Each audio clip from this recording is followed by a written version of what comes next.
अस्सलाम वालेकुम। मैं हूं उस्मान चौधरी। जब से साबिक़ वज़ीर-ए-आज़म इमरान खान की हुकूमत ख़त्म हुई है, दो लोगों को सहाफ़ी अपने निजात दहिंदा के तौर पर देख रहे हैं। एक चीफ़ जस्टिस अतर मिनल्ला साहब और वकीलों में मियां अली इशफ़ाक़ साहब। सर, कितने आप तो करोड़ों रुपए फ़ीस लेकर केस लड़ने वाले लोग हैं और सहाफ़ी किसी को 1 रुपया नहीं देते, तो कैसे आप सहाफ़ियों के केस लड़ रहे हैं? खुशकिस्मती है सहाफ़ियों की कि मैंने मैस कम्युनिकेशन में अब से 10-15 साल पहले एमएससी भी की थी, और मैं बहुत सी यूनिवर्सिटीज़ में मीडिया एथिक्स एंड लॉज पे ऑनरेरी लेक्चरार भी जो से हूँ। तो उस वजह से शायद चूँकि मैं एक लॉयर हूँ, फिर मैंने as as another additional degree mass communication में एमएससी की है। फिर उसी बुनियाद पर पूरे पाकिस्तान की सहाफ़ी बरदरी से मेरा रेगुलर इंटरेक्शन भी है।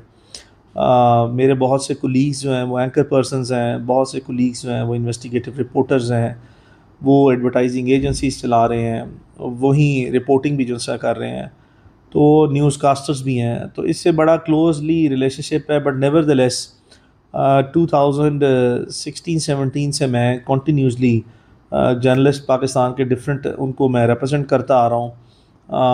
इस बुनियाद पे मेरी एक क्लोज़ एसोसिएशन जो हमेशा से डिफरेंट वेरियस एंगल से जो बिल्डअप हुई है, उसमें फिर मेरे दोस्त इमरान रियाज ख़ान का बहुत ज़्यादा रोल भी है कि वो मेरा करीबी तरीन दोस्त है, मेरे भाइयों की तरह है। उसके ऊपर मुकदमा बना, तो फिर उस मुकदमे में जिसने अल्लाह ताला ने मदद फरमाई और अदालतों में जो सा है वो बड़ी अच्छी रिप्रेजेंटेशन प्रोफेशनली जो सक्सेसफुल भी रही।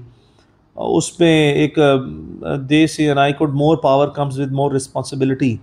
तो जब इंसान के पास इज़्ज़त या इख्तियार ज़्यादा आता है तो उसके ऊपर ज़िम्मेदारी भी ज़्यादा आती है। उसकी वजह से पाकिस्तान में जर्नलिस्टिक कम्युनिटी में जो मेरी अच्छी रेपुटेशन थी वो डबल ट्रिपल हो गई। उसकी बेसिस पे बहुत ज़्यादा ज़िम्मेदारियाँ मेरे पे बढ़ गई। 37 डेज़ बैक जिस वक्त जमील फ़ारूकी अरेस्ट हुआ, उसने मेरा एक इंटरव्यू किया था जूम सेशन पे। उसने मुझसे प्रॉमिस लिया कि आप अगर खुदा न खास्ता आपने इतनी अच्छी रिप्रेजेंटेशन की है, चूँकि at that point in time may be he was feeling threatened कि शायद उसको भी जो सा वो प्रोसिक्यूट किया जा सकता है किसी फेक केस में। इवेंचुअली जो सा उसकी बात दुरुस्त साबित हुई, उसका ख़दशा जो अप्रीहेंशन थी, एंड फाइनली फिर जो है वो, चूँकि मैं उसको भी कमिटमेंट दे बैठा था, अब उस कमिटमेंट को ऑनर करने के लिए मैं अपनी छुट्टियों को अपने प्लान को रीशेड्यूल करके पार्शली जो सा वो छुट्टियां करके पाकिस्तान वापस पहुंचा हूँ, रिप्रेजेंटेशन कर रहा हूँ। और जब जमील फ़ारूकी के लिए कर रहा था तो मुझे बहुत से एंकर पर्सनस का टेलीफोन आया कि यार तुमने उसके साथ कमिटमेंट कर ली है, अब हमसे जो सा वो कमिटमेंट तुम्हें करनी पड़ेगी। तो अब ये सिचुएशन अपने आप को अनफोल्ड कर रही है। मेरी पर्सनैलिटी भी ऐसी है कि मैं किसी को इनकार नहीं करता आम हालात में। एज अ प्रोफेशनल लॉयर आपकी बड़ी एक डिफरेंट किस्म की पर्सनैलिटी होती है। एज अ फ्रेंड और आपकी फिर जो सा है वो अगर आप सोशली भी जो सा है वो अच्छे कनेक्टेड हो, एक आपकी सर्टन पर्सनैलिटी हो, फिर आपके ऊपर जो है प्रोफेशनल ज़िम्मेदारी भी बढ़ जाए, तो आपको इनकार करना नहीं, आप कर नहीं सकते और आपको करना चाहिए भी नहीं है। So that is how the situation is developing. Sir, Jameel Farooqui sahab को जब गिरफ़्तार किया गया तो काफ़ी घंटे वो लापता थे एक हिसाब से। फिर आप यकदम एक्टिव हुए और आपने कहा जी फुल कॉन्फिडेंस के साथ कि इतने टाइम बाद ये हो जाएगा, इतने टाइम बाद ये हो जाएगा। ये कैसे पॉसिबल हुआ? देखें, एज अ प्रोफेशनल लॉयर ना आपकी क्रेडिबिलिटी इस्टेब्लिश होती है, वो पब्लिक इंस्टीट्यूशंस के साथ भी होती है, वो आपकी जुडिशल फ्रेटर्निटी के साथ भी होती है, वो आपकी सिविल सोसाइटी के साथ भी होती है, और वो आपकी अपनी लीगल फ्रेटर्निटी में भी होती है। तो क्योंकि मैंने एक कमिटमेंट की हुई थी जमील फ़ारूकी से, तो एज अ प्रोफेशनल लॉयर मैंने उसको रिप्रेजेंट करना था। और उसी तरीके से जब मैंने मुतलका जो भी एफआईआर का मुझे पता लगा, उसके बाद जो भी उसके मुतलका ज़िम्मेदारान थे, जब मैंने उनसे रब्ता वास्ता शुरू किया और उन्हें बताया कि देखें जो भी होगा वो ड्यू प्रोसेस ऑफ लॉ के तहत होगा। ये नहीं हो सकता कि इस्लामाबाद पुलिस ने एक ट्वीट की है और उसमें कहा है कि एक मुकदमा दर्ज है, और इस्लामाबाद पुलिस ने ही कराची से अरेस्ट किया है, तो उसके बाद जमील फ़ारूकी जो है वो उस लापता हो जाए, ये मुमकिन नहीं है। तो इससे पहले कि कोई ज़्यादा संजीदा जो सा है कानूनी कार्रवाई की जाए, बेहतर है कि ये जो इस तरह के मामलात हैं उनको कानूनी सतह पर और सिर्फ़ कानून के दायरा कार के अंदर रहते हुए ही वो ज़िम्मेदारी से आगे बढ़ाया जाए, तो तभी जो सा है वो सबकी सब फरीकैन के लिए और मुल्क के लिए भी जो सा और इस अदालती निज़ाम और क्रिमिनल जस्टिस सिस्टम के लिए ही बेहतरी है।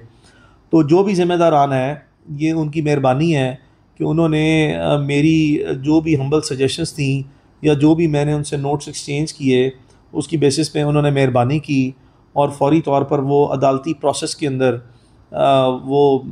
इसको जमील फ़ारूकी को अदालत में प्रोड्यूस किया गया और प्रोड्यूस करने के बाद फिर इसका ट्रांजिटरी रिमांड लिया गया। और अब आपने देखा कि इस वक्त जो मामला है वो अदालती निज़ाम के अंदर रहते हुए चल रहा है, बावजूद इसके कि मुझे बड़े सीरियस किस्म के तहफ़्फ़ुज़ात और ख़दशात हैं कि मुझे अब सिर्फ पिछले 5 दिन में और अगले 2 दिन मिला के 7 दिन में ये 5th जज हैं, 5वें जज हैं जिनके पास 7 दिन में मुझे अपेयर होना पड़ेगा, जो कि आइडियली हमेशा सिर्फ जो मुतलका कॉम्पिटेंट कोर्ट ऑफ लॉ होती है वो किसी भी मामले के लिए मुख्तलिफ नेचर ऑफ प्रोसीडिंग में एक ही होती है।